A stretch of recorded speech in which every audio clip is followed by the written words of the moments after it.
தேவபூமி உங்களை அன்புடன் வரவேற்கிறது. நாம் வழக்கமாக கற்கோவில்களை தரிசிப்போம். ஆனால் இன்று உலகெங்கும் வாழும் தமிழர்களின் இதயங்களில் வாழும் ஒரு உன்னத திருவிழாவை கொண்டாடப் போகிறோம். அதுதான் பொங்கல். இது வெறும் அறுவடை திருநாள் மட்டுமல்ல, இயற்கையோடு இணைந்து வாழும் தமிழரின் பண்பாட்டு அடையாளம். தை பிறந்தால் வழி பிறக்கும் என்ற நம்பிக்கையோடு சூரியனுக்கும் இயற்கைக்கும் கால்நடைகளுக்கும் நன்றி சொல்லும் 4 நாள் இசை சங்கமம் இது.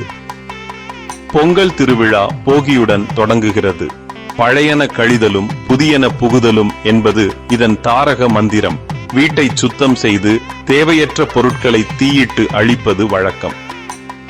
இதன் ஆழமான அர்த்தம் என்னவென்றால், நம்மிடம் உள்ள தேவையற்ற எதிர்மறை எண்ணங்களையும் பழைய பழக்கங்களையும் அழித்து புதிய நன்மைகளுக்கு நம் மனதில் இடம் ஒதுக்குவதே ஆகும். இது விழாவின் சிகரம். அதிகாலையில் வீட்டின் முன் அழகிய கோலங்கள் இடப்படும்.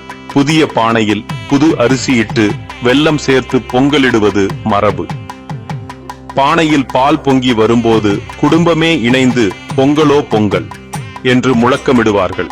அந்த வெள்ளை நுரை பொங்குவது போல நம் வாழ்விலும் மகிழ்ச்சியும் செழிப்பும் பொங்கி வழிய வேண்டும் என்பதே இதன் நோக்கம்.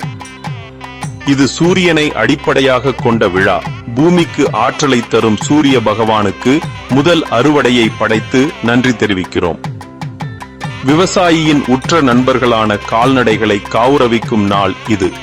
மாடுகள் குளிப்பாட்டப்பட்டு அவற்றின் கொம்புகளுக்கு வர்ணம் பூசப்பட்டு மாலைகள் அணிவிக்கப்படும். உழவுக்கும் உணவுக்கும் உதவியாக இருக்கும் பசுக்களையும் காளைகளையும் தெய்வமாக வணங்கும் இந்த நாள் மனிதன் இயற்கையோடு கொண்டுள்ள பிணைப்பை காட்டுகிறது. இதே நாளில்தான் வீர விளையாட்டான ஜல்லிக்கட்டு நடைபெறுகிறது.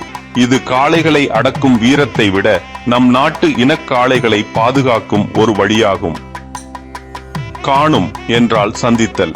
உற்றார் உறவினர் மற்றும் நண்பர்களை சந்தித்து மகிழும் நாள் இது.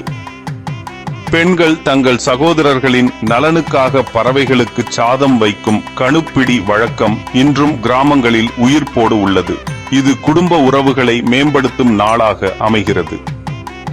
பொங்கலில் சேர்க்கப்படும் இஞ்சி, மஞ்சள், கரும்பு போன்றவை மருத்துவ குணம் கொண்டவை என்பது உங்களுக்கு தெரியுமா? கரும்பு வெளியிலிருந்து கடினமாகவும் உள்ளே இனிப்பாகவும் இருப்பது போல வாழ்க்கையின் கடின உழைப்பிற்கு பின் இனிமை கிடைக்கும் என்பதை இது உணர்த்துகிறது. நாகரிகம் வளர்ந்தாலும் நமக்கு உணவளிக்கும் உழவனையும் இயற்கையையும் மறக்காமல் இருப்போம். அனைவருக்கும் இனிய பொங்கல் நல்வாழ்த்துகள். இந்த பதிவை ரசித்து இருப்பீர்கள் என்று நம்புகிறேன். இந்த பதிவு பிடித்திருந்தால் உங்கள் நண்பர்களிடமும் உறவினர்களிடமும் பகிரவும். மீண்டும் அடுத்த பதிவில் சந்திப்போம். அதுவரை நன்றி, வணக்கம்.